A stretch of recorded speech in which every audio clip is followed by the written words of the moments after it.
sing. And Susan's not here, and I'm too much of a chicken shite to talk in front, so Bill's going to introduce himself. Hi.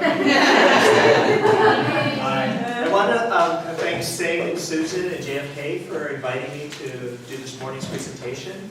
I feel happy, I feel excited. There's such a nice buzz in the room, everyone talking to each other. It feels really good to me. What to say to introduce myself? Let's see. Morning. I'm a former adjunct faculty member of JFK. It's been some years. I just taught a single class some time ago. I'm a diplomate in something called Process Work, the Process Work of Arnie, Amy, and Dell. Anybody heard of Process Work before? Yeah. No one? Oh, this is so exciting. Really exciting. Okay. Who's interested in body-oriented psychotherapy? Anyone? Arnie and Dell won the big award a couple of years ago from the, what's that abbreviation? The International Association of Body-Oriented Psychotherapists. So anyway, Arnie's fantastic, Amy's fantastic. And one of the things that I've learned from process work, actually let me slow down. I'm so excited. So let me say a little bit about process work. Process work has roots in modern physics, Jungian psychology, indigenous wisdom, like Aboriginal wisdom, Taoism, and systems theory. So it has roots in a bunch of different things. Morning. Morning. And because, largely because of its root in Jungian psychology, there's this notion of the life myth, which is what I'm going to be presenting this morning. How many of you have heard about the concept of the life myth? A few of you, great, wonderful. So there's a couple different ways that I think about the life myth, but one I've gotten from one of my colleagues and friends and teachers, Mark Schupach, who's a senior process work person, is that the life myth can be likened to one song of life, recognizable over time for its theme, melody, tone, etc. Yeah, like you can hear a song and you get to know it. Then many years later, you hear a version of it, like playing in an elevator in Muzak form. You go, oh, that's that song. Likewise, you know somebody and you get to know them a bit. And then many years later, you meet them, and they're still talking about similar themes because we are like these songs with these kinds of enduring themes, enduring melodies, etc.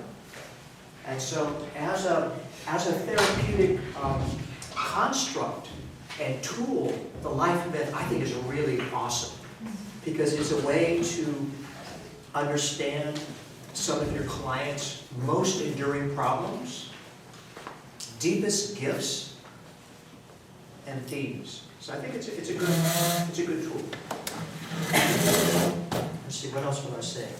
Oh, so one thing is this: is at a certain point in Jung's development and research and work with clients, he realized enough about the life myth to know that he didn't know what his life myth was.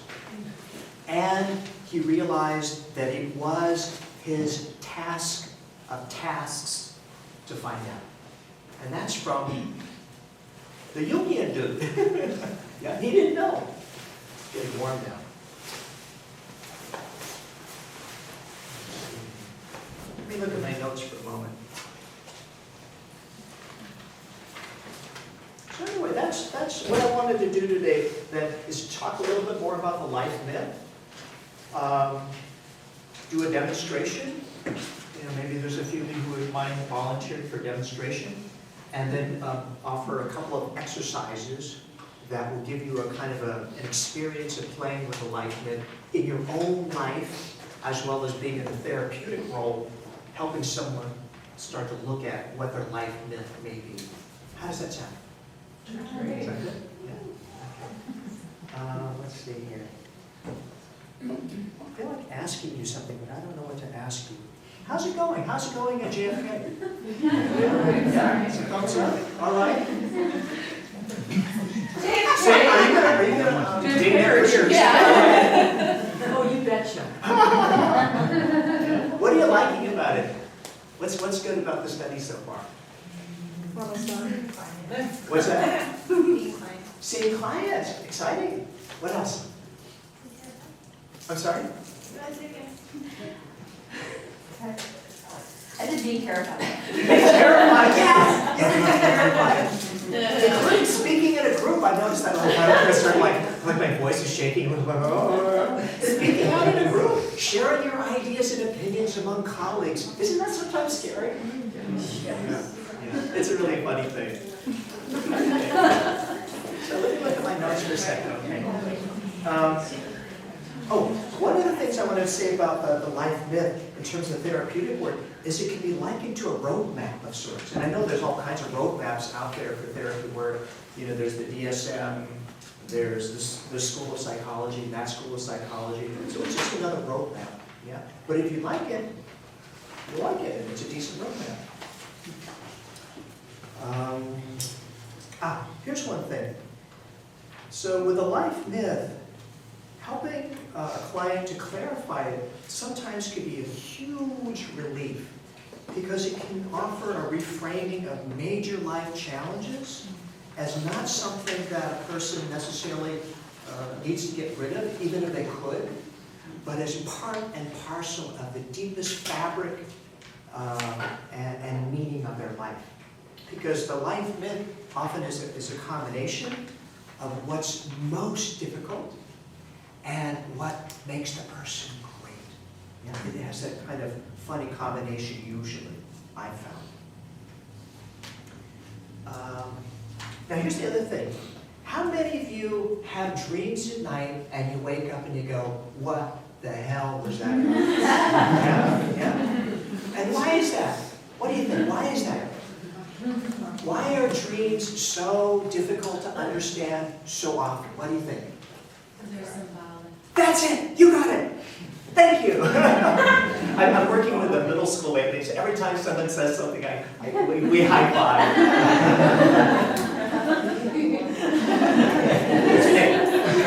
Huh? Charlie, all right. Bingo!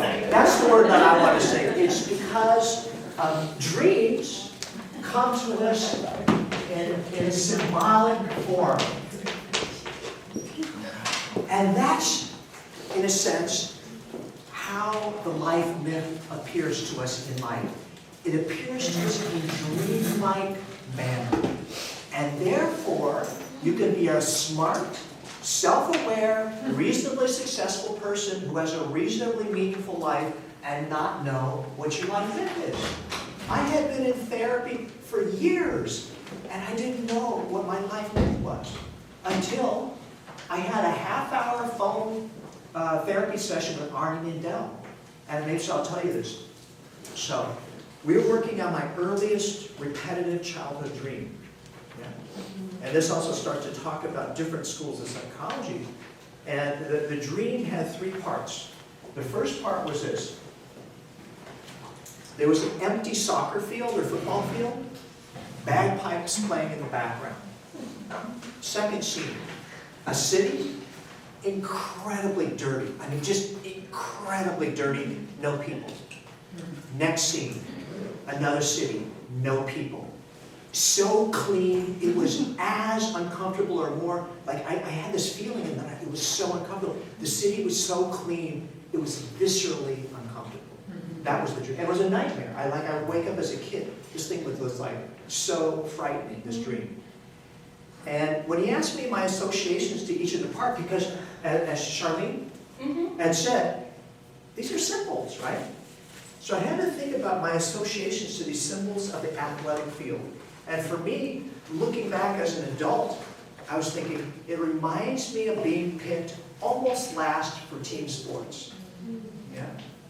And the bagpipes were kind of like that sad dirge that we hear. Second scene was the dirty city reminded me when I was a teenager, I would walk the streets at night, really just angry and feeling really isolated. That was two. And then the third scene, the clean city, it really reminded me of a better world, a supreme world. Yeah? Now here's the thing. Some schools of psychology would look at that dream and see the pathology in it. And that's absolutely true, yeah? Yeah, I'm somebody, for example, who has some schizoid tendencies, and that dream reflects that. But I want to argue that if I just stayed with that more pathological view, I might get some benefit out of that, but I would miss one of the big, big benefits of this dream, this lifelong dream. Just because in a way, even though this repetitive dream only happened in childhood, this dream has continued my whole life in certain ways. And so what Arnie suggested is, he suggested this. He said, this dream sounds like it's a dream of someone who really knows what it's like to be ostracized. Yeah. And has two main responses.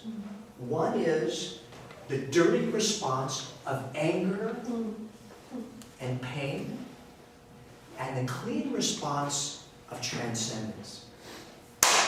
And when he said that, it's like my whole life, it touches me now, my whole life came into focus. Because I realized, oh my God, this has been the enduring pattern of my life, and I couldn't even see it. I mean, of course I could kind of see it. It's totally familiar. But it's like the picture came into focus. And having that framed for me as such has been so often helpful. Over and over again, when I get into that situation where here I am again, I'm the ostracized one. And how that sucks. And of course it sucks. But it's my song. And not only is it my song, it has embedded in it the solution, which is there's also transcendence. Yeah. So that's my deal. And I just want to say, Please, yes. I think that's beautiful. I mean, you know, to say that your song is this thing that's such a personal experience, and to share that. I mean, I can hear the beauty in that. Yes, thank you for that. Yeah. And that's some of what can be really helpful as a therapist, is because as therapists, we're also trained in pathology, which is helpful to be able to see the patterns of pathology. But if you could see deeper than that into the beauty of a person's pattern, I think you actually do people an enormous service. Yes, please. So how is this different than like someone's story? How is it different? That's a great question. This is what I think the difference is. Often I think people's story is being told by a certain identity. Yeah? No? This is my story. This, and this, right? And the difference is this, is the life myth. Almost no one creates their life myth consciously. Most people feel like the life myth happens to them. And there definitely is an intersection, but it's a rare person who says, this is my story. It's an involved person who can say, this is my story, this is what's difficult about me, my life, and this is what's so beautiful. That's a really rare person. You almost don't get people like that in therapy, unless they're coming for a very specific reason. That's a very evolved person. Has this ever been called anything? I feel like I've been exposed to this before. Probably you have in different forms. It's just that in this school of Jungian and process work, it's called life myth. So let's see, I feel like I'm taking too long to talk about this. Maybe I should stop for this and ask if you have any other comments or questions. Oh, let me just say one other thing, because this is really tied to two other things that we can say. One is that the life myth has a great tendency to reveal itself in major dreaming doors of life. And the three doorways that I'm going to explore with you today are earliest childhood memory, peak experience of life, most wonderful or terrible moment of life, and addiction, addictive tendency. Okay? Those are just three. There's other doorways that I'm not going to go into today. And then the other thing I want to just come back to what Charlene had said around symbolic thinking is that the way for you, particularly as therapists, to start to help a client to work with gaining greater awareness, understanding of their life myth, is symbolic thinking. So, yeah, and then we have a little exercise to play with that. But just quickly, if you think in your symbolic mind, not necessarily your rational mind, and you think of dream images of a kitten, a blanket, and oatmeal, what What's the symbolic theme there? Yes, thank you. That's symbolic thinking right there. That's not rational thinking, right? That's symbolic thinking. Comfort. Cool. Okay. Any comments or questions before we move into the exercises? Yes, please. You mentioned that you work with middle schools. Yes. I'm just wondering what you're running for kids right now. Well, I have different hats. What I'm doing with them is diversity training. Diversity training, leadership development, and conflict resolution. So I do consulting work, I do a private practice, I do some teaching. Thanks for asking. Any other comments or questions? Okay. So far, so good? Interesting? Yes. Boring? I have a quick question. Yes, please. Or comment. Yes. I'm wondering how much you talk about on like implicit memory or memory that's kind of embedded through the kind of parental, and how an infant takes this on, and how this plays out, and they're not cognizant of it, and how you can help somebody to kind of unravel something that's so deeply embedded. But they may not necessarily remember, Right. when you were saying like early childhood memory. Yeah, yeah. Well, if I understand your question, it's a wonderful question, at least as far as I understand it. I think that the thing is like, a person doesn't necessarily, there's a lot of people that, we work with who just don't remember their childhoods, right? Right. So there's so much trauma, et cetera, that people just don't remember. They don't want to remember. But fortunately with this model is people don't have to remember their childhood because there's enough symbolic, thematic stuff that happens in adulthood that you can still figure it out without any reference to childhood. Okay. But it's just today, one of the three dreaming doorways that I'd like to explore with you is early childhood. Because the one thing to say about one's earliest childhood memory or dream is it's often a snapshot, a symbolic snapshot of a life. And that's why it's such a great place to begin. But it doesn't even have to be a childhood memory. It could be the person's earliest memory of life. Oh yeah, my earliest memory of life is a teenager. Whatever it is. Because that would be often a snapshot. Anything else for the moment? Okay, I did. Let's bring up this sheet on exercise in symbolic thinking, because this is really the main tool that will help you find